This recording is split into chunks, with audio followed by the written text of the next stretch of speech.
Kawawa naman ang aking Toyota Avanza, hindi ko na nagagamit dahil may company car ako.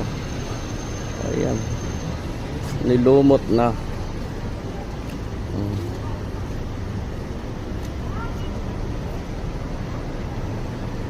Hindi ko siya nagagamit guys kasi may company car kasi ako.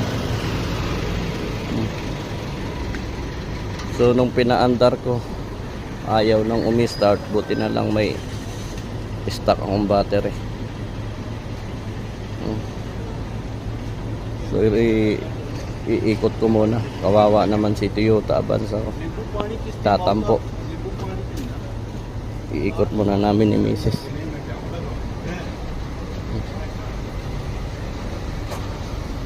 Mag 3 weeks ko nang hindi nagagamit yan. Simula nung nag-umpisa tayo sa bagong trabaho natin.